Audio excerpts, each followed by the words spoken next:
Hi and welcome to another episode of Degen BJJ with me, Irish Mike, and my co-host. It's Ken. Are you all happy about that now, lads?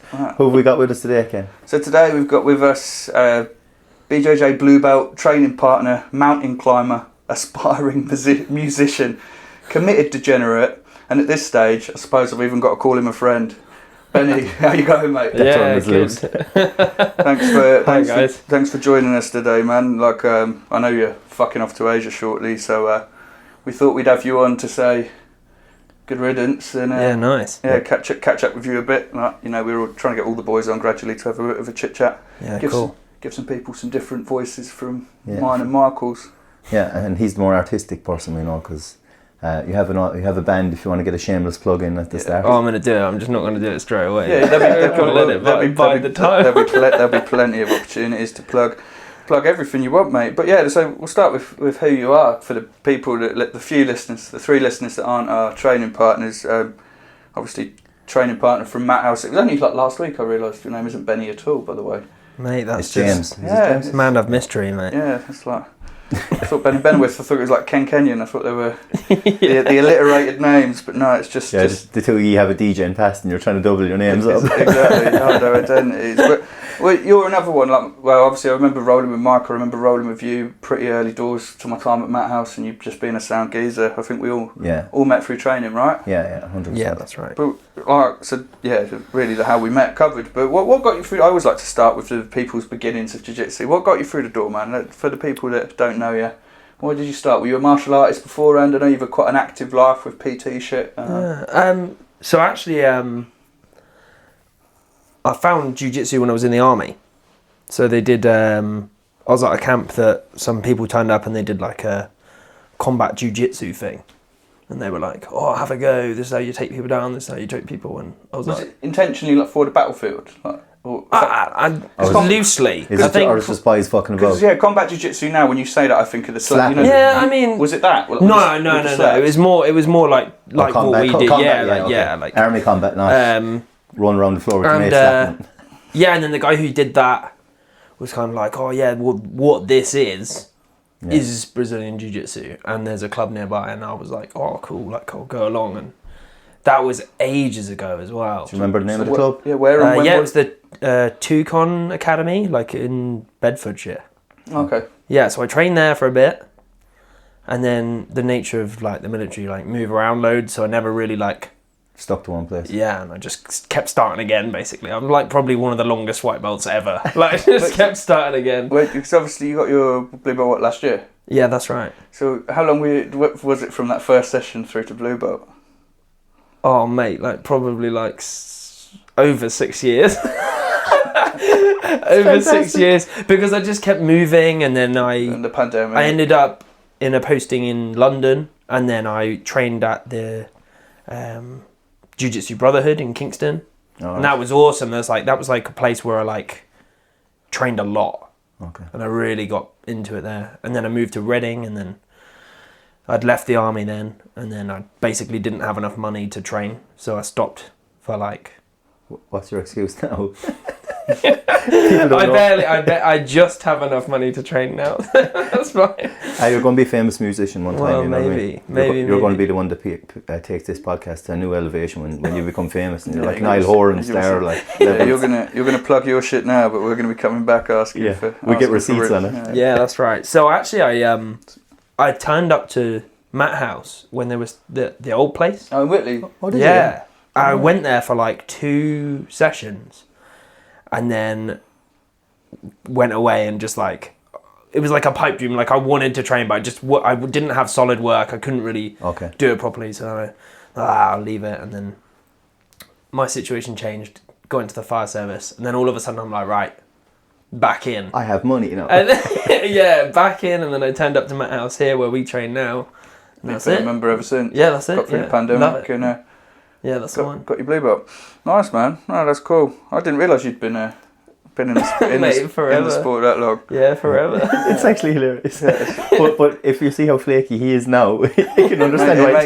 Honestly, like it's one of those where I'm not surprised. as Nate Diaz once said. I think part of it is as well is because I just do so much stuff. Like I'm doing jiu-jitsu everything all the time. It's not your only hobby, like, is it? No, I'm doing so much stuff that I'm like trying to.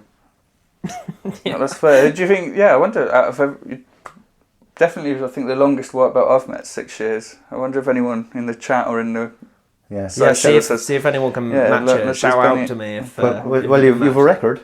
Yeah. good at something.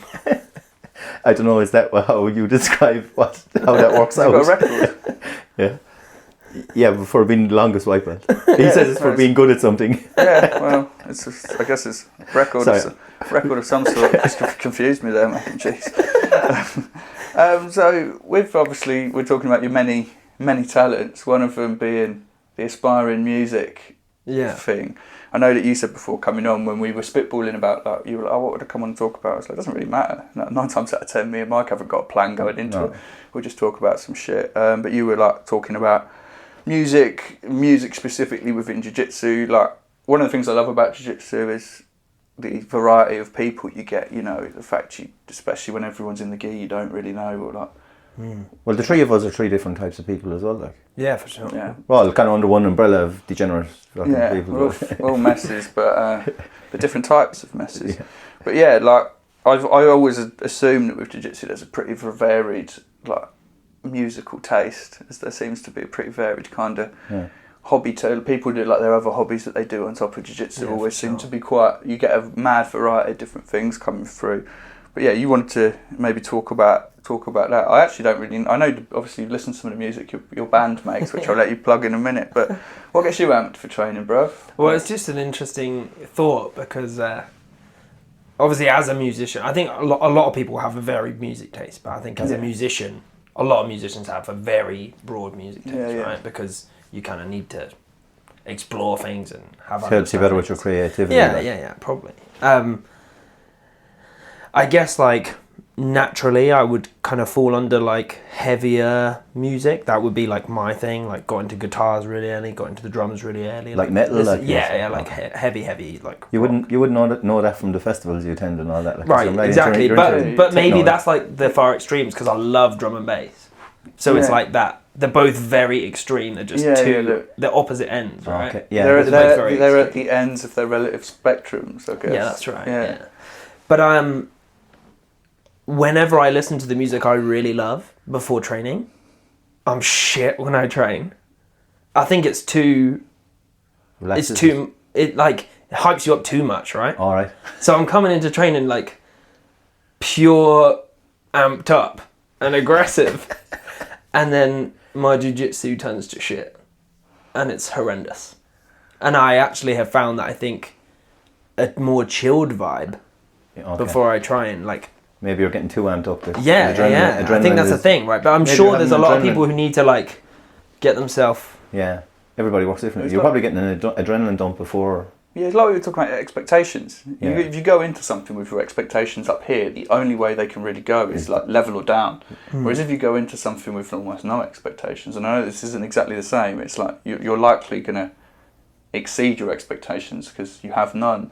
So like if you go in completely charged, amped, expecting like a banger of a session, if you don't get anything but that, you're going to be let down. Whereas if you go in like nice and chilled, being like, I might flow a bit, and then you end up having like a couple of wars, you come out of it being like, well, that was more than I expected. Yeah, I think it's that pace, isn't it? I think I think as well, like, there's an element, I'm sure, like, it's probably different with competition, but like, yeah, you almost want to be able to like be fairly relaxed whilst you're training, right? I get very relaxed. If you're too, I need people in the head, like you don't want to be stiff, you don't want to be like fumbling, you don't want to be like too overexcited, you know. Yeah. So listening to music that is specifically designed to do that, it's like doesn't help.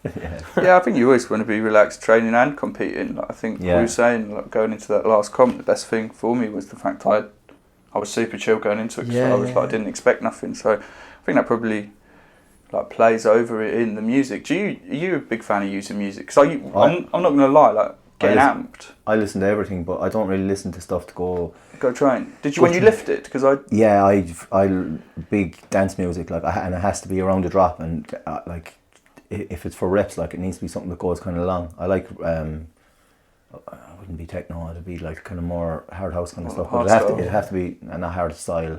I like all old 90s dance kind of stuff and maybe some of the 2000s. But like I could listen to folk Irish music like while I'm lifting weights. My musical palette is a lot different than you think. Like I love 80s. 80s fucking savage. Yeah, I love 80s. I have a good time for 60s as well. Like, but a bit everything. Like. But when you're in the gym, right? Yeah, you need something. You're queuing up a song ready for your set. Yeah. Going, this is the exact moment I want this to hit. Yeah. So you can just send it, right? Yeah, facts. But that doesn't work the same with jiu-jitsu. No, I was going to say, I'm a big fan of music when I'm like doing weights or kettlebells or running, right? All of those. I think running I might use a bit more different. Like you're saying, for weights I would like something that's like heavy, like, you know, some metal or something like that. But running it's a bit more, you know, I don't know, I like more classics, like you say, like 80s stuff that you can kind of zone out to and just like Pink Floyd or something like that really like, you know, takes you away somewhere, a bit of a journey. But you're taking an ABBA voyage, I reckon, when you go for a run. An ABBA voyage. Stranger things have happened, mate, trust me. I think that's the one thing to, like, I think, you know, sometimes in the gym they turn up the music when the sparring's going on. And like he has certain playlists, and there's one with the Red Hot Chili Peppers in it, and there's one with Ice Cube, Today Was a Good Day, and stuff like that. And when that's on, I actually just enjoy the rolling, and I'm nearly singing along with it as I'm going. And because I can remember the Red Hot Chili Peppers, and it was Inside Control and something, I was just like, yeah, this is a banger, and I just like just singing away as you're rolling. And we don't really have that. The music is always a little bit low. But like I think if we turned it up for sparring all the time, now maybe people would be having too much of a good time and not focusing on what they're doing. I don't know what the... Yeah, I've got a mate that was like a footballer, like a soccer player for the 3% of American listeners. That he used to be a big believer if he'd listened to a song before a game and he would just be singing it to himself in his head. And he was like, he was like a big believer in for a flow state. It's like good to have something on loop in your head, so you're not actually thinking about what you're doing. You're just kind of replaying that song. And I'd say that probably is true for jiu-jitsu too. I've sang to certain people in the gym. Yeah, you sing. While I've been rolling with them, 100%. Sorry, that's a bit loud for me. Put myself down a bit. But I was going to say about whether you were going to talk about your singing. I actually put on the show notes, so it was like Mike singing. What was it? It was only a couple of weeks ago I was singing fucking some song. Something just getting in my head. I can't. Do you remember what song it was? No. I can't remember either. Like you were singing like on Monday night. You were singing. It's at least it's a weekly occurrence, I'd say. That you belt out something. If not on the mats, the changing room afterwards, you are. Something came into my mind. Like I don't know why, right? But Carly Rae Jepsen just came into my head now, and like if that was in my head now, we went training, I could be rolling with and go, "Hey, I just met you." It's always those sort of. That's exactly what you need in your ear when you're about to get. About to get Mike jumping on a guillotine. Squish about to fucking what's the paper cutter me, and I go, "Come on, me." Well, yeah, I talk a bit of shit, which was what we were saying last week. Yeah. I put a poll up, like, after we had a conversation about do people care? Like, a majority of people don't care. There's like 2% that it annoys. And Roshan actually messaged me, Rosh, and he says, because one time we were rolling, and like he's so good and so technical, and he's fucking strong as fuck, and he's just putting it on me, like, and next thing I just goes, "Oh, you're going to go into side control now, right? And now you're going to go for that armbar." And he goes, and he just stopped dead, because he's that kind of fella that everything's clinical, and you can see the cogs and the wheels ticking and swirling, and everything just went, like, I just threw a spanner straight in the works, like, he just went, "Oh man, Mike, man, shut the fuck up, will ya?" He just stopped. No, it didn't make any difference in the roll, but it did throw him off for a couple of seconds. And the next time we rolled with him, he's like, "I don't want to roll with this guy, man." Don't want to run in commentary whilst we go through the roll. So you're fans of, because I was going to ask the question of both of you actually. You like music at the gym when training? Because I like, you know, I don't mind like a quiet room either. But I think, like you're saying, for a flow state. I think I'd be so used to not really hearing the music, but it's always on low in the background. That just a little bit higher. I enjoy it when he does turn it up them few times. Yeah, that's interesting. But maybe it would be bad for your jiu-jitsu if it's like that all the time. So the mind, your two parts of your brain is working. Sorry. I'd say like I'm all or nothing. Like if there's in every, you know, like literally with everything, with of literally everything. But in this, like in this thing. If I can hear like low level music in the background, you're trying to focus on that. I can't like I can't concentrate on anything. Do you know what I mean? I'm like, what is, like, I can hear this, like, annoying, it's like when a mosquito flies around your head at night. You know what I mean? Like that whining, and you're like, oh, like, and then I'm like trying to listen. My hearing's not good anyway. So I'm like trying to hear what they're trying to say about whatever they're doing. I'm trying to concentrate, and I find that hard anyway. I often zone out. Like, I find it hard not to zone out. Or when the music is low and the technique is but just when you're watching technique, you know, and you stood there, and I'm like, I find I have to really work at concentrating on... I have to do that anyway. Yeah. I was going to say, when I was in Brazil, I trained at this gym in Florianopolis, which is in the south of Brazil, and it was like, sick coach. He now coaches at Evolve in Singapore, like the... massive one. Yeah, the big chain that's owned by one championship. I was going to say he's a really cool geezer, like ex-skateboarder that like was a double black belt in judo and jiu-jitsu. It's a great coach in massive mat space, but it was at the end of like a 2-story, so it was like a warehouse commercial gym, and then you had the ground floor with the mat space, and like there were like kickboxing set up on, and like a cage wall on the mat space as well, and then you had the second story as well that was like came to a balcony that overlooked the mats. So really cool location. But you know what commercial gyms are renowned for? Blaring absolute dog shite music all day, and it was in Brazil as well. So it was like extra bad in the sense of like. I would like to apologise to all our Brazilian listeners. I've given a lot of love to Brazil on this podcast, but some of the music that they play in their commercial gyms is like as bad or worse than the sort of crap you get played here. Right, okay. But anyway, it was the same thing in the technique bit. It's an absolute nightmare. You can barely hear what the fella's saying. Like, you know, I'm struggling to make out the 3 words of Portuguese I understand anyway whilst he's coaching. And it's like, you can tell even the other students there, everyone's kind of like, you know, afterwards everyone's kind of asking each other about the technique. And then when it comes to the rolling part of the class, you know, it's actually kind of sick to have this blaring music. You know, it makes it gives you a bit of a vibe. So yeah, it's funny you say that, because I think even the fan, they always turn off the fan. We use the extractor in the gym. You always have to turn it off, and it's constantly someone is there every class to turn off the once he's doing the technique. Because to be fair, I know it's a different subject, like, but it's probably a good one to talk about. It's like picking up the technique. I actually have to like go 1, 2, 3, 4 counter movements, like, you know, like grab the elbow, that's 1, move to this position, that's 2, then grab the lapel this side, that's 3, and I have to step it like that. And if I miss something, for sure. Or sometimes I'll just go back, we'll sit down beside Ken and I'll go, you can go first because I can't remember anything. Or I often, what always happens to me is we've been partnering up a lot lately, and I'm supposed to stand up or something, and I'll just lie down beside Ken. Ken will go like, no, you said you were going to like stand up. It just happens constantly. What are you doing? Did you not just watch? We're supposed to play a guard or something, and Ken will just have his legs open waiting for me to go into his closed guard, and I'll just be kneeling there looking at him like, what's going on? But so this internal like monologue will be like, oh fucking hell, I can't hear what he's saying, the fan's still on, alright, fan's off now, oh fucking hell, that music's on in the background, right? And then I'm like, and then they're like, go. I missed it. What are we doing? Like, funny you say about the counting thing. I used to be really meticulous on that. I used to have to break it all into individual steps, and I think it was when I was out in South America that changed, because I was learning like 9 times out of 10 I would get 2 details from the technique that had just been shown. If that, and then it would be kind of about, you know, like I got better at watching the technique as a sequence of movement rather than as like a steps based on the instructions the instructor gives. But I have an idea on that as well. I think it's because your jiu-jitsu gets better, and a lot of the same movements, like fall into like a lot of things, you fall to your shoulder to make something happen. You don't fall back on your back. Like, it's very rare you're falling back on your back to make something. It's always to the side, and like, you know, your leg to take the back is always a certain way, and you know, certain entries. Those movements that are really alien to you when you're new become kind of second nature, so you don't have to think so much about like, right, what do I need to do to staple the leg? It's like, I'll just do that now, and then I can think about the grips I'm getting. It's whereas, I think, like, you know, the cool thing about it is, like, I've been to the same class on the same technique sometimes up to 10, 15 times, and I'll always get a new detail out of it, or like something where like, fuck, I stopped doing that a few months ago. Why did I leave out that one little bit there? I wondered why this wasn't working for me. It's because I'm not getting that grip right. For sure.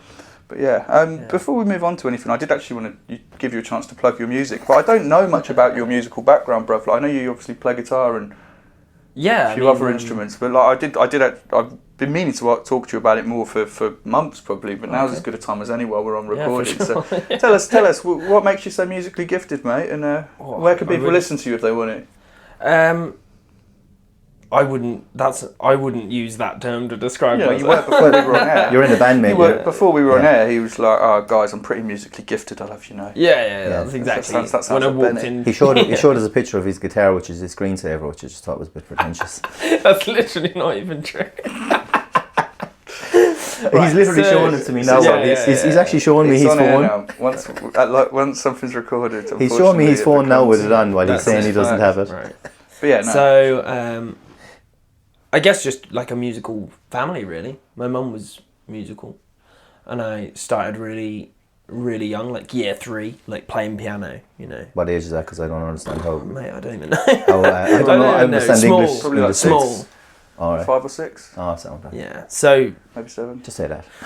And you know, we always had a key, like a piano in the house, and then it was like start playing piano, because that's like a lot of people would see that as like a really good starting place with music, right? To like play the piano. Can you still play the piano? You've got the whole scale in front of you, right? Yeah, like helps you learn the notes and all that kind of stuff. Read music, that kind of thing. Yeah. And then from there, obviously, I was like young boy. I was like, I want to play guitar because it's cool. Yeah. So then, right, guitar lessons, and I started with acoustic guitar. And I remember I was in. What's the difference between that now and bass guitar or whatever other guitar? Well, acoustic guitar is like like the old wooden round looking things, right? And they're very classically trained. It's like very meticulous and like really, really good guitarists who are acoustic guitarists, right? Okay. Really, really good. And I went to these like group classes, and I was just a nightmare. And I wouldn't read the music properly. I'd just play whatever I want. Like I just want to play like Smoke on the Water, stuff shit like that. Yeah. And they're like trying to teach me like all these like old classical songs, and I'm just like, nah, I just want to play like Deep Purple and shit like that. When are you going to teach me Dire Straits? Like yeah, literally this, right? And the guitar teacher actually spoke to my parents and were like, this is not going to work. Haha, you fucker. Do you want to call him out? Yeah, so literally, I know, right? Yeah. So he goes basically like, this isn't going to work. It's like, not going to learn the music, blah, blah, blah. But then I went to like an electric guitar teacher instead, who was like, really, he's like a cool teacher. He was just like he was clearly like a rock, like metalhead, just wanted people to shred. So he was just like, yeah, let's do this. And I got my first electric guitar and just there we go. Back. Do you know what I mean? Yeah. But it's just music is just like it's just like anything, right? It's just like jiu-jitsu. Like you just have to do it all the time. And then now I'm like, I've been playing music since I was that young. So to me, it's like that's what I do, right? Yeah. So it's just second nature to really know after. Like you have your black belt and like a few stripes on it as music. So what other instruments do you play? Well, mostly guitar, piano. I've dabbled at the drums. I wouldn't call myself a drummer, but I think you kind of pick up bits from being around. Can you play by ear? Like just hear something and then play it? Yeah, like fairly well. Like obviously not perfect. I don't have like perfect pitch or whatever. But yeah, I can listen to like most songs and go, right, I'll sit and learn that, and then in an hour or so. Deconstruct. Because my aunt, I don't know, do you know the squeeze box? Like. Yeah, for sure. Yeah, and accordion, I suppose to call it. But she can play like a load of the old Irish tunes, and she's just like, how does that go again? And she sings it to herself, and like she can't read sheet music at all, like, but she can just go on. We were back for one Christmas, and my car used to be there, and she was there. I said, what's that doing there? She goes, oh, I'm just trying to remember a few songs now. I said, what do you mean remember a few songs? Would you not like learn them? And he goes, no, I just listen to them and then I play them. Yeah, I was like, sure. what? That's sick. Yeah, it's just, and then she just goes, what ones do you want to hear? And we said like Dirty Old Town. She just starts going, and it's fucking brilliant. Like it was just class. Cool. Like, you know. I mean, for me, that thing inside me has not changed. You're still excited about music? I like writing my own music. I like playing what I want to play. I'm still not. I wouldn't call myself like a studious guitar learner, right? Like I don't go and learn other people's songs. I don't know loads of. It's kind of weird because my dread is if I have like my guitar on me and someone goes, "Oh yeah, you're a good guitarist. Play this," and I'm like, I don't fucking know how to play that. I don't know how to play any of that shit. Like I don't do that. Yeah, I don't sit and learn loads of other people's songs. I mean, I'm sure it would make me way better at guitar if I did, but I just don't. Well, I don't know, because it's your own different artistic journey than something else. Like I suppose. So how long, like with the band you're in now? How long have you guys been together? Relatively recent. Well, it's kind of weird. Like, so obviously we released stuff just before Christmas. Like the first time we released as a band, and we did our first gig in January. But me and the other guitarist Luke, we've been like writing stuff for like the last 7 years. Oh, okay. We just never did anything. Just never did anything with it. Yeah, and then we like all the other band like came in like really early on, and it's actually been a really long time that we've been doing it. Okay. And it just started off as a project, come out of another band kind of thing. We made a little project. We're just writing loads of cool stuff, like, and because it's just like another hobby, right? I'm just like, but you're enjoying it, like. Yeah, I'll just sit at home and write some songs, and my mate's got a really cool like studio at home, and we'll just like write stuff and be like, oh, this is cool, and then eventually we were like, this is like, we really rate this stuff. Let's do something with it. You don't have any tattoos, do you? I don't. That's so weird. But for a musician not to be tattooed. Yeah, I've always, in this day and age. I think we should. Do you know what? I think you should just go straight in with a face tattoo, like not fuck about with any of the others. And be like, right, my first one's. If we look at like the trend of my personality, it would maybe be a risk getting a tattoo. But like, I do really love body art. Like, I've always thought of doing it. I'm just very indecisive. All right. Well, that's fair enough. Yeah. I mean, we never actually mentioned the name of your band. And I was going to say, no, so plug it. Okay, cool, I'm going to do it. I'll give you another chance to plug at the end, but... I'm going to do it. So the band's called Mania. We're on Spotify, we're on all the streaming platforms. We're on Instagram as @TheBandMania. We'll put all the links in We'll put everything in the bio. In the bio, bruv. So, we're kind of like alternate rock. I think it's quite fun, it's energetic. It's definitely. I love writing the music and I love playing with the band. Like, really, the gigs are fun. Like, imagine really the gigs fun. are that sort of music. It's kind of it's got almost like a bit of a throwbacky feel to. Yeah, kind of in a way. I've had a few people say that. It reminded me of the sort of music I listened to when I was like in sixth form a bit, like in my like late teens. So we're throwing it right back now. I'm not going to give away my age. Yeah, I'm old, guys. I'm old, but it's got that. Yeah. I've had a few people say that. Early 2000s sort of feel to it. I quite liked it. Yeah, it's like fun. I think we've kind of really tried to. You know, not get too bogged down by, it has to be this, it has to be that. Yeah. It's kind of like, right, we'll write it, it sounds fun. You're just going to play what you want to play. Energetic and go, right, yeah. Go. Obviously, you do end up in a genre. Like, you can't not be in a genre. Like a tone it just doesn't work. Yeah. But, yeah. That's cool, man. Well, yeah, all the power to you. From one of your exploits to another, this is actually something that you didn't bring up, but I wanted to touch on was your climbing background. Yeah. And really, I wanted to talk about cross disciplines that you often see coming up in jiu-jitsu, because you know, one of the recently promoted up and coming blue belts, shout out Malcolm that's breaking a lot of hearts in the gym recently. Omoplata. Yeah, Omoplata, dangerous man, very very much a student of the game as well. I love watching him write his notes, meticulous notes after every class. He's got the right attitude, but he's an ex-climber, or not an ex-climber, he was an ex-climbing instructor, he still climbs. And at my old gym, there was handfuls of climbers. So what I'm saying is it's something you see translate into jiu-jitsu a lot, so I really wanted to just talk a bit about your climbing background, because you do like serious mountain shit, it's not just like bouldering, isn't it? Yeah, I do. Like, I'm definitely a better mountaineer than I am a climber. Okay. For sure. What's the difference for the uneducated like me and Okay, Mike? fair enough. I mean, anyone in the climbing community listening to this podcast might try and fight me after I say this. I think go. The reality is you versus like, Malcolm's a good scrap, actually. Climbing, this is... how do I explain this? Obviously, like, there's elements of climbing within mountaineering, right? And mountaineering is kind of like the whole piece, whereas climbing is a more specific skill. Okay. So like bouldering, for example, is like super athletic. All the really, really hard bits about climbing. Okay. In the gym or like at a random crag, like a rock somewhere. Okay. But there's no 4-hour walk in through the snow, climbing up this. There's no journey. There's no, I'm going from here to here to here to here. It's just like, I'm going to go and climb up this rock and climb down it and then go home. So it's like, it's just, things are a little bit different. Like even ropes climbing, which I do a lot of. Yeah.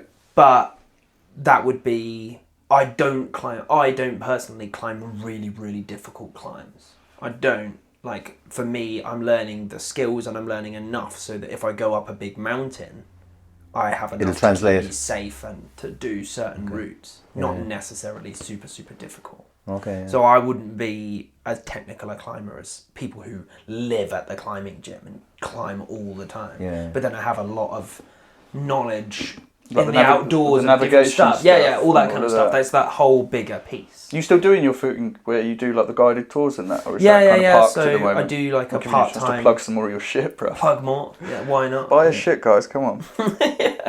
So I. That comes later when he's be famous. I think you can do that. Yeah, it's always been my dream to end up living in a mountainous area and taking people out in the mountains, kind of getting them into what I love. So oh man, if I'm ever back home in the mother's place, you can come back. We live right next to the mountain. Yeah, you literally can walk there. And I've never been up it once. There's some routes I want to do actually. With this fantastic podcasting, we're planning a trip, the three of us. Yeah, Sorry guys, just skip forward a few minutes. You can come as well. Yeah, but no, we'll do a DJing podcast trip to Ireland. Benny's going to take us for Mountain Boys. Then we'll get on the session afterwards. It's going to be fantastic. There we go. But the stuff you do you think it's got any because I can see how the bouldering style of climbing that you've described the difference has direct translation to jiu-jitsu, using all your limbs in as a kind of team, rather and grips as well. For sure. So I would say the grip stuff, coordination. Actual climbing, for sure. You're looking at grip strength, forearm strength. You're looking at flexibility, mobility, strength in different positions and movements and things like that. For sure, I think it translates quite well. If you were a good climber, I think you've got a lot of good attributes to come across into jiu-jitsu for sure. The outdoor stuff, mountaineering, maybe I'd say the fitness side of things. Yeah. For sure. Cardio. Big mountain days out is not uncommon for a 10-hour, 11-hour day out. Constantly on the move. Fuck that. That's right. In fact, that is jiu-jitsu. It's it's repetitive, but also grind of doing I would say stuff. maybe the grind. Yeah, that's what I was going to say. I'd say maybe the mindset, having that willingness to just put yourself in uncomfortable positions. Anyone, if you speak to anyone who does mountaineering, they will talk to you about epics, and it's just where through loads of different factors, you just have the shittest time.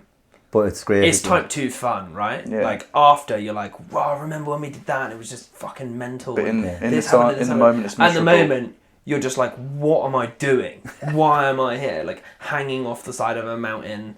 Yeah. You've gone the wrong way. It's piss now wet through. It's horrendous. Yeah, it can be really, really bad, right? Have you had any close calls?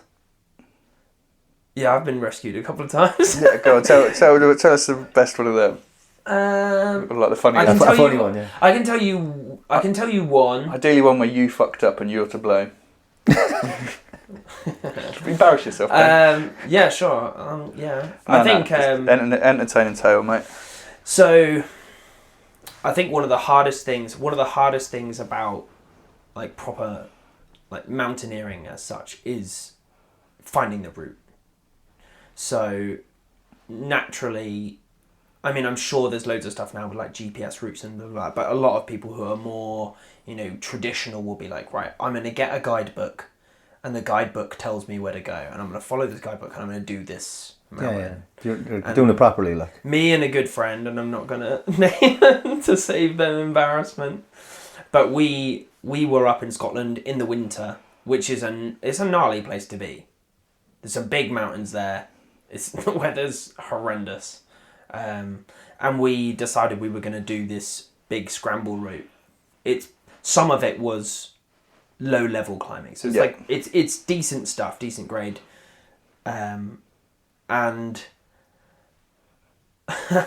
maybe I shouldn't have been the person trusted with the guidebook, as I have dyslexia and I'm not the best at reading. So basically, the guidebook, like depending on what it is, the guidebook will be like, let's say it goes, oh yeah, find the patch of red rocks 200 metres from this bit of the path. It's all fucking covered in snow. And then it will say, and then follow the distinctive crack up the left side of the valley. And you just laugh at crack. And So we go down find some red rocks, we find a crack, and we just go, well, that's got to be it. And then I was like, and then we had the two of us had a bit of a to and fro, like, is that it? Is that it? Yeah. I'm not 100%. Oh. Now, what I should have done, and this is the thing, right? In hindsight, it's so different. Yeah, it's great, yeah. Because I know enough, and I've done enough of this stuff to know if we weren't 100% sure, we should have just gone, No. we'll just chin it off. But because we were stoked, because we'd had like 5 days of really good climbing already, we were feeling really good and hyped. And then there's that element of not wanting to back down. Yeah, right? yeah. 'Cause that's the kind of people we are, right? Yeah. So we're just like, right, fuck it. So we like sorted ourselves out, got all the ropes out, got all set up, and off we go climbing up this thing. And the climbing is horrendous. It's so bad, so slippy, so horrible. What temperatures are you talking in Scotland in the winter? It would have been definitely below 0 then? Yeah, below 0, yeah. Yeah, okay. And we're going up, and there's like, it's not raining, but the rock's very wet, so it's like very slippery, like. And as we're going up, there's just like, anything that you hold on to is either so slippery that it's not viable, or it just like comes off in your hand. Jesus Christ. And we're going, but also you get to a hobby. point where it's actually more dangerous to try and climb down, because it's so slippery. Okay. So we're like going up and up and up, and we're going, this is shit. No way can this be the route. Like, because this is not how it's described to be, this really like cool, exciting, like sure hard, but not like this. Not right? potential death. And we're going up and we're going, oh fucking hell. And then, but we're also stuck in this, well, we can't really down climb. So we've got to keep going to a point. Yeah. So we just keep following this thing. We get to this tiny little ledge. We're just going to... Spot is going to get a kick in the fucking nose. So we basically get to this like tiny little ledge, which is maybe 1 meter by 1 meter, right? And the next thing to climb up is just like quite a big overhang. That dog's going mental. who let the dogs out? Right. So there's this like kind of there's like an overhead thing. Yeah. It's kind of like, it's a really decent climbing move, right? Which I could do if you stuck that in the climbing center. I'd be like, yeah, cool, no worries. But we're doing that now with like a 500 meter drop behind me. Okay.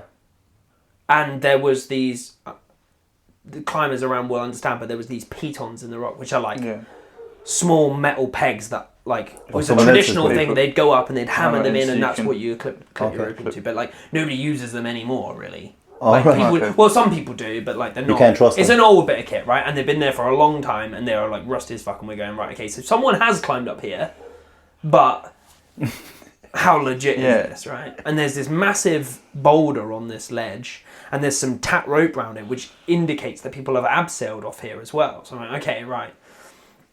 And then here's the big stitch up, which is that we look down and we go, the rope's not long enough to abseil down to a safe place. Like, there's no point abseiling off something unless there's something safe to land. No, otherwise you're just hanging there. Exactly, yeah. So we're going, right, we've climbed up this high. The next move, without any protection, if it goes wrong, will be fatal. And we can't abseil off. And we just had this moment where, and it's really weird, right? This guy's an ex-Marine, I'm ex-Army, and a firefighter. And we're kind of used to like stressful situations, but you have that moment of going, fuck. We're fucked up. What are we going to do? Fucked up. And you're just like, you don't want to admit, no one wants to be the first one to admit. Yeah. You don't want to show weakness, like. Yeah, like, and you do, we'll be like, we're gonna have to call for help, mate. And we sat on that ledge. Who said it first? Me. Yeah. But I mean, I think my nature is I'm quite I think I'm quite good at accepting things like that. Probably, but accepting when you fucked up enough to know when you fucked up. Yeah, maybe I'll just fuck up loads, so I'm like used to here again. Yeah, for sure. Actually, it's probably more I was bound to end up in this spot again at some here point. We fucking go, So he's going to analyse himself now, every climb he's ever done where he fucked up. So, how do they come get you? They climb up or they send a helicopter? So they couldn't send a helicopter because of the conditions. They sent some. I mean, shout out to the Scottish Mountain Rescue. They are on another level, and they basically sent a bloke on a walking route up round the back with a 100-meter rope, come down to us. And interestingly, the one thing that made me feel slightly better, even though it was like a very shameful experience, was they said, "Well, basically, where are you? What have you followed?" And I went, "We tried to climb up this." And they went, "You're not the first people to have misread this and got this wrong." And we were kind of like, "Okay, so we're stupid, but we're not that fucking stupid." Yeah, we're grouped in with other stupid people. We're not in a league of our own. But they were brilliant. Like they turned up. Sick. We abseiled down the whole thing. Like, they took us down. It was like super chill. Like they're so nice, and their view is, and I mean, I could understand this more being a firefighter. Like. Their view is, we'd rather you call like this than you not want to call because you're embarrassed, and then we have to come and pick up your body from the bottom. Yeah, no, that's like anything, isn't it? And you know, like even you look at all these amazing climbers and mountaineers that are famous because of like Netflix and things like this, and they still get rescued. Stuff goes wrong. You're doing some crazy shit on the side of a mountain, like. Stuff goes wrong. So, I mean, you could be the best climber ever and make a mistake and die. Do you know what I mean? Loads of climbers die. You've got to know when to tap.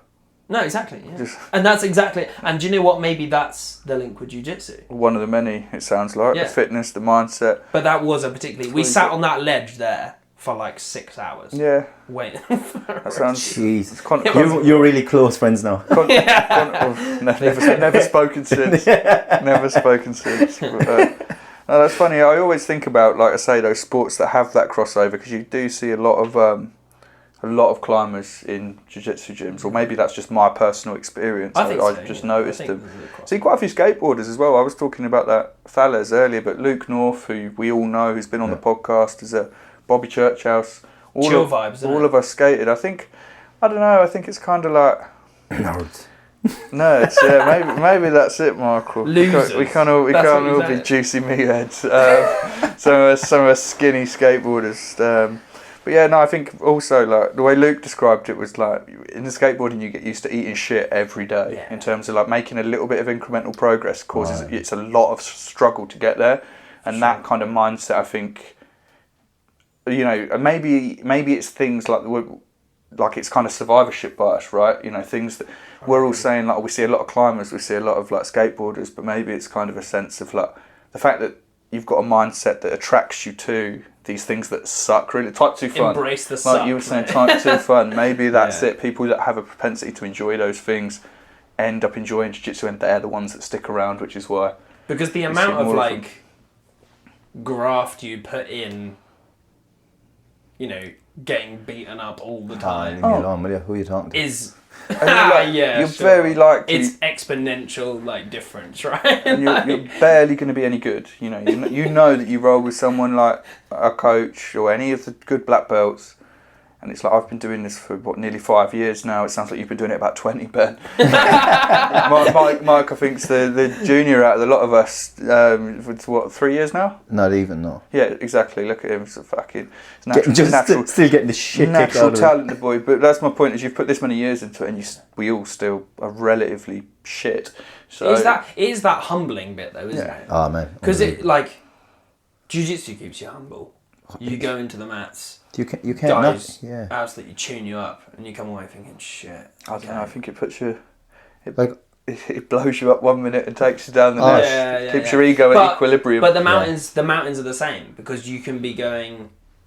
You know, you do all this really cool stuff. I did loads of ice climbing last year. I was feeling amazing. I was doing some really cool stuff, and then you just have this monumental fuck up, And then it just makes you think, actually, yeah, I need to, you know, in a way, it's like all that stuff that you kind of pay lip service to, all the safety, all the weather conditions, all those things you have to go, right, I need to rethink and, you know, take this shit seriously. Yeah, because, well, you're dealing with your life there in certain situations that, whereas, I suppose, if the only problem you'll have is if someone fucking is a bit spazzy, or if someone, like, nobody's going to hold the choke too long if you're tapping, like.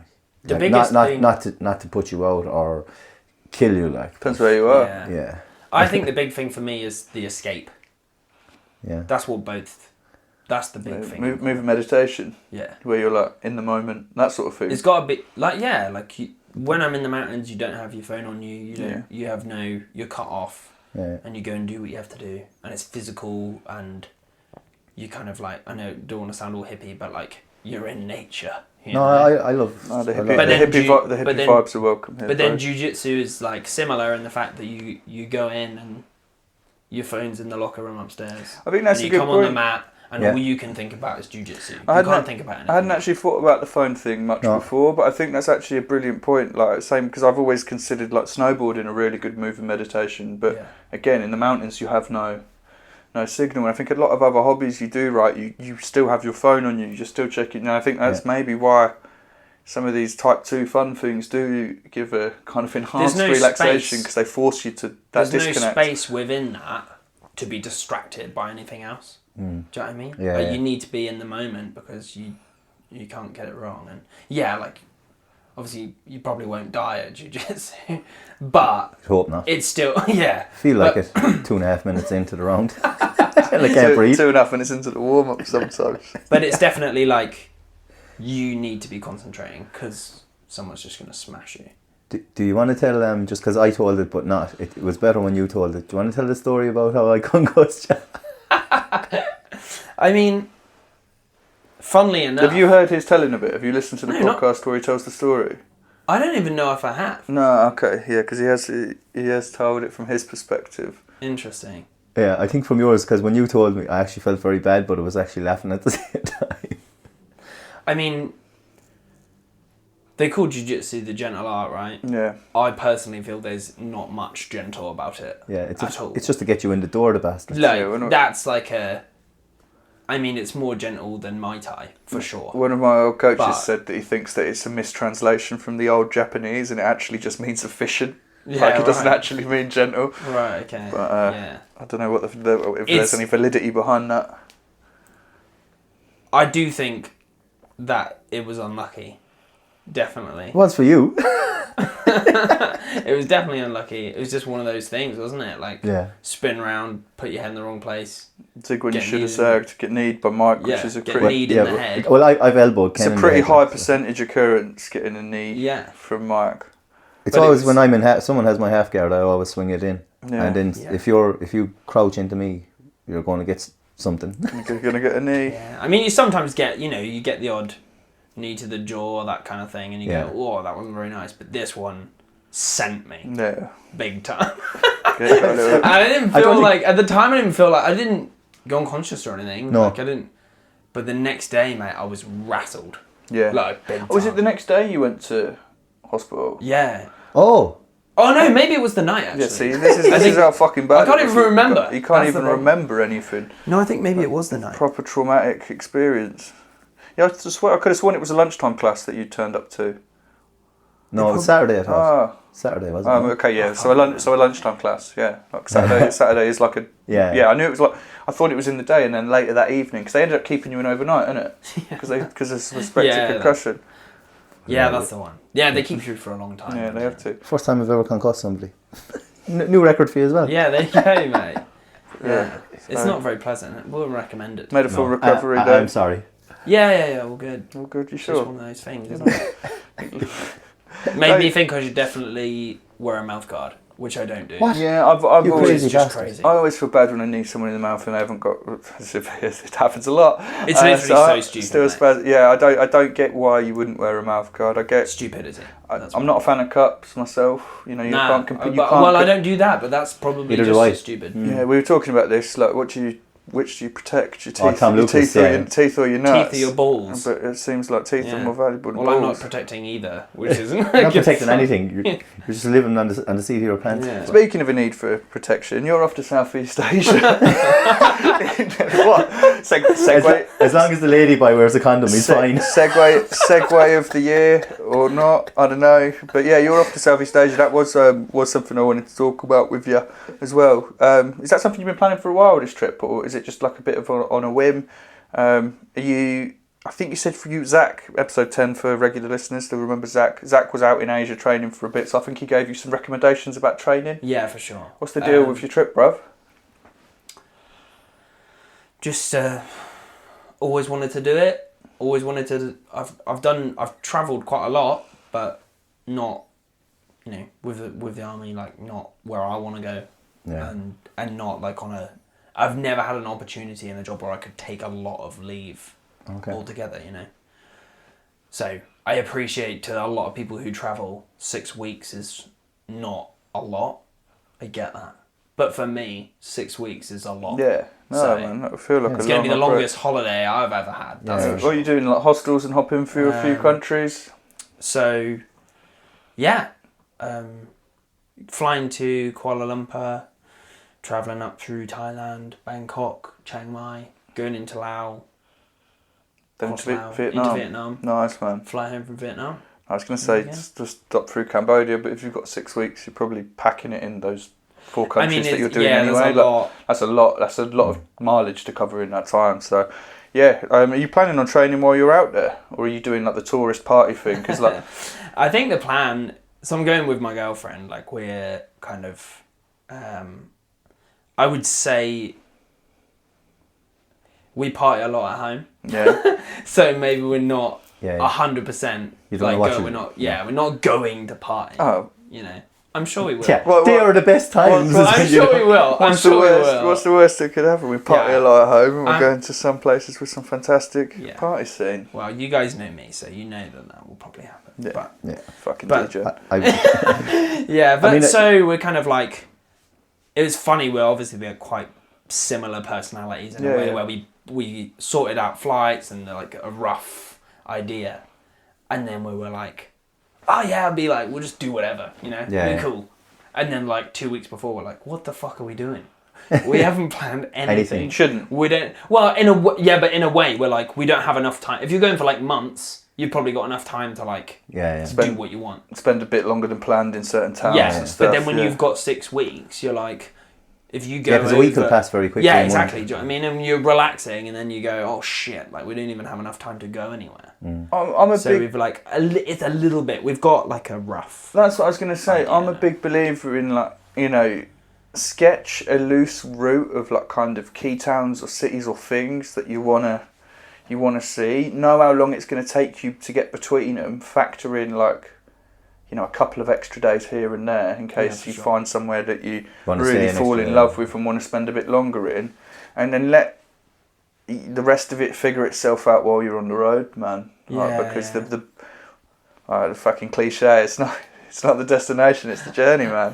Honestly, I love those sort of trips. Asia's wicked as well because it's such a well-trodden backpacker or traveller route that the infrastructure's all set up for that. So, it's very easy to get from town to town. There's lots of like bus companies and stuff, like mini buses that you can get. Like you're gonna have a wicked time, bro. So what's the deal with training? You got some recommendations from Zach? Are you going to the islands at all? Because he was mostly in Phuket that he was doing his training, I think.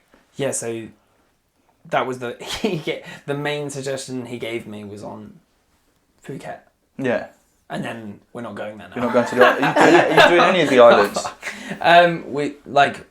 No. Okay, fair. We're not. Just because, we're going to Krabi. Yeah, nice. Krabi. And then we're going to, the Khao Sok National Park just above that. Nice. And then when we were looking at, going from there to Bangkok, we're going to go to, Koh Samui or Koh Tao. And then when you look at it, it's, a 6-hour journey. Yeah, it's a day. And then you're going, how are we gonna? It's going to be well wet this time of year as well, exactly. isn't it? So it's kind of like. I'm pretty sure it's just becoming into the rainy season now. So yeah, September and October are their most rainy seasons. Cool. But yeah, like it's not going to be February. It's not peak tourist season. So like we're going. That's a long way to travel just to go to like a beach for a day. And then go train at the place that Zach gave you a recommendation for. Yeah. Although it does look like a cool gym. So we're definitely going to be in Bangkok for like a couple of days, like 3 days. So you can go train in there. So I've found a couple of jiu-jitsu gyms there. The thing with a big city like that as well, it's like London, you know, they'll be so used to having a turnover of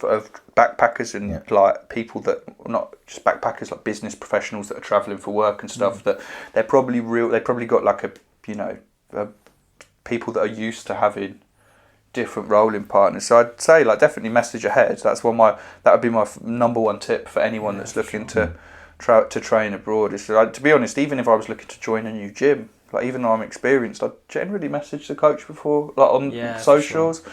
So you found a couple, like there's one.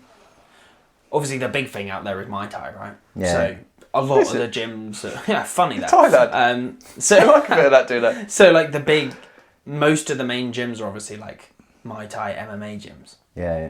But they're obviously BJJ is getting way bigger, isn't it? So like, well, if it's an MMA gym, you'll definitely catch a couple of So classes. a lot of these places have got like attached to them. But then a couple of places have found are like, they are jiu-jitsu gyms, right? So they'll be the places I head to. Are you going to bring a gi or just a no gi set? Exactly going to ask that. Are you going to bring? I am going to see when I pack tomorrow.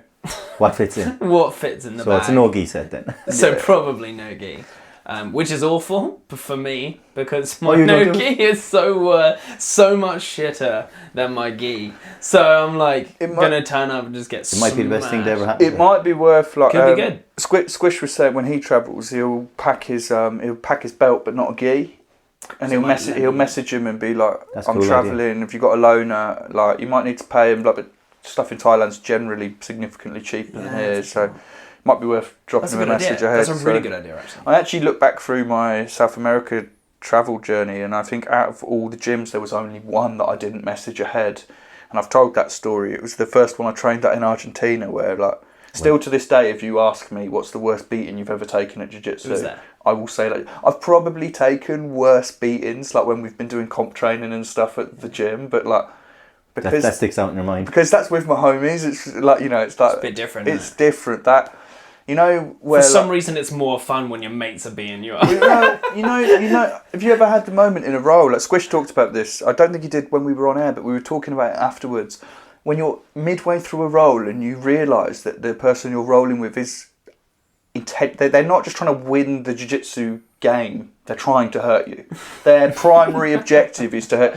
What do you mean, like Mike knocking me out? That was unintentional. Look, Mike's more dangerous when he's unintentional than when he's intentional. Yeah, I'd be better at jiu-jitsu if I just wasn't thinking. Flow state, mate. Sing those songs more. But yeah, that one sticks out because there were several moments in that where I was like, oh fuck. This guy's trying to hurt me, and he's bigger than me and better at jiu-jitsu than me. So there isn't much I can do. And then the coach, he was this lovely, borderline crippled Brazilian fella, just tiny, strongest man I've ever met in my life. So yeah, there's definitely message ahead, mate. Definitely sound out the vibe. I'd say, be open-minded as well. You know, like don't go in there thinking you're going to have the best session of your life, and just take what you're given. It's. If anything, mate, I'm like the exact opposite. Like, if anything, don't listen to those rock songs before. It would take me a lot to walk into a. It would take me a lot to walk into a gym where I don't know anyone and go and train. Really? Yeah. Yeah. Like, weirdly, I don't know why. Once you've done it a few. The thing is though, bro, you've been training like fucking 27 years. And you've moved. It gets longer every time. And you've moved like what you mentioned 4 gyms at least. Yeah. So you must be used to. I find the initial. Yeah, that's fair. Horrendous. I find it so bad. Honestly, bro, once you've done it a few times travelling, especially like the thing with Asia is that the lessons are probably taught in English. Let's be honest. But it won't be the actual jiu-jitsu that I'm worried about. It's everything else around it. Which I know some people might not get, but like this is the thing with the comps for me. Like, I'll be more stressed about, I've messaged this person and gone, yeah, I'm going to turn up. And then I don't know where it is. I don't know where to go. I don't know, like, who's who. And I don't know whether to, like, introduce myself to this person or this person is. All that. As soon as I'm on the mats and they've gone, yeah, this is the class, I'll be fine. Yeah. Because it's jiu-jitsu and that's fine. It's all the shit around it that stresses me. I do get it. So much. And like one of the things I'd say is messaging ahead can help clear a lot of that, because you can check the schedule. Like, you know, you can confirm, like, look, I've seen this address on your website. Is it, like, you know, easy to find off of the street, or are there any? Yeah. You know what I mean. Once you confirm that the schedule that you've seen's up to date and that the location you've seen's up to date, you can then shoehorn in a couple of other questions, and then once you've got there, usually if you've messaged the general gym account, you might not know who you've talked to, but like sometimes, you know, it will be the kind of black belt of the gym or one of the coaches that will reply, and they'll say who they are, and then, you know, you've instantly got a name that you've. Yeah. So when you get there, be like, oh, I messaged so and so ahead. Little things like that. That's what I did in Carlisle. Help familiarise, and also do a drive by. Like, you know, if it's close to your area. Just like walk past it one time. I did that as well. Yeah. I wasn't going to admit, but yeah, I've done that more times than I can tell. When I was living in Melbourne and I was coming back to Ireland, it was like I was going to Stereosonic music festival over there. But I was staying with some friends from where I'm from back home. But I didn't want to stay 2 nights with them, so I booked a hotel, and I could just use Google Maps to walk up to the hotel. I walked past the hotel 15 times, I'd say. It took me a half an hour to find the hotel. It was literally a room, a door, and then you walked in and it was like a big fancy hotel. But I walked past, like, where's the hotel? And then I go down the street, and then it turned me back around, and I was like, so it was just definitely do the drive-by and make sure, because it was the most frustrating night of my life. That was. I told the story about the first place I trained in Rio and thinking I'd found the wrong place because I'd gone past a Pentecostal church and stuff. And I don't know if I said on that episode, like, I had tried to go and train there 3 times before that, but I'd ended up like missing the start of the class, knowing, like, looking at the time, not finding the entrance, and just being like. Because the last thing you want to do, like you're saying, I don't want to fly all the way to Thailand to do burpees because I'm late. Be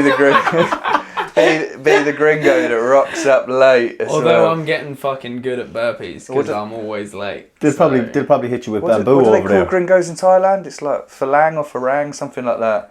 They've got a similar thing, like the slang phrase. Round eye, come to gym. Jesus, Mike.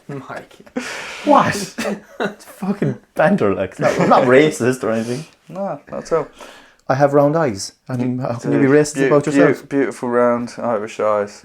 Well, on that note, Ben, anything else about your travels you wanna tell us? We're looking forward to. I didn't realise you were going with your missus. Actually, I was like, you had some ideas that you were inevitably going to fall in love with a ladyboy and never return to these fair shores. I'm sure you guys. That's all that you wanted to happen when you heard I was getting a title. Didn't want, Mel. I wanted you to be happy. Or you would have been. Yeah, you wanted me to be. I think that's the advice Zach gave him. It's like where to go find a good lady by. Yeah, Zach clammed up when you asked him that question. Yeah. I think that needs further probing on the next one. He sat up and stood down all of a sudden. Like it's like something got uncomfortable inside him. Nah, we're super excited about it. Yeah, it's quite buzzing for you, man. But thank you for coming on. Is there any? You obviously plug the band once more. Anything else you wanna plug? Go for it again. Remember the band, the Band Mania. The Band Mania. Go give it a listen. When have you any dates coming up or anything? Well, the guys are actually playing a few gigs without me because I'm going to be away. Okay, so if you hate Benny and you like the band, where can they find them, Benny? What dates are coming up? You can check that out on social media because I can't remember. To be fair, asking him to remember the dates he's not going to be there. He's not going to be there when he's going to be away is a little bit unfair. But yeah, we'll put all the links in the bio. Check us out. There's a chance that Mania could be your pre-training jam. So could be fantastic. You won't know if you don't listen. And obviously, if you make it back in one piece, mate, come on, tell us about your training experiences and some shit about Asia.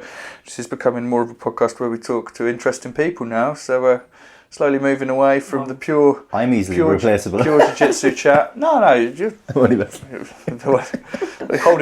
glue that holds this whole fucking thing together, mate. I'd still be talking down the pub, talking to anyone that will listen about it if it wasn't. Why do you think I love being in the pub so much? But we've got a boozer to get to give you some send-off drinks, Ben. Before we go, Mark, where do people fucking get us if they need it or want anything? Yeah, so Degen BJJ Pod is more socials. Like, follow, share, and subscribe. Rate the podcast on Spotify if you can, or on Apple Podcasts. Use code DGen10 at XMarshall for any gear that you might want to buy. You might have seen me in my OnlyFans stuff. You know what I mean? It's just fantastic. It's good. Giveaways coming episode 20, eh? Yeah, we'll have some news maybe about who's going to be on, but it's in the works. It's in the works still. Sorry, I'm ruining it. No, Mike's the marketing guy. I'm not. I'm just the one that unfortunately the people have to deal with. But we appreciate all the support, guys, and a lot of good comments. There's a lot of stuff going on in the WhatsApp community lately with questions we've been asking about what your worst submission is and stuff like that. And we're getting it, so we'll talk about that next week. Yeah. But it's just some topics. If you're in the WhatsApp community, it plenty of time to join in and get involved. So all the links are in the bio of the Instagram page. Yeah, submissions that piss you off and anything else jiu-jitsu related you might want to hear me and Mike spin a yarn on. Sorry, and just to cover, I don't have a nemesis. Stop asking me who my fucking nemesis is. Mike's, I don't know. I think you do. Mike's made me promise not to reveal who it is, but what I will say is that he was definitely at the gym one of the sessions I trained this week. So yeah, guys. The look on his face is worth all of this. Right, let's go get some drinks. Right, guys. Yeah. Thanks for having me, guys. Send off drinks to Benny. Thank you for coming on, brother. Nice You've been one, a class geezer. Enjoy the trip. Everyone else, thank you for listening. Tell your nan Benny's been on. Play it to her. She'll love him. Have a great week, everyone. Catch you next week. Much love. Bye.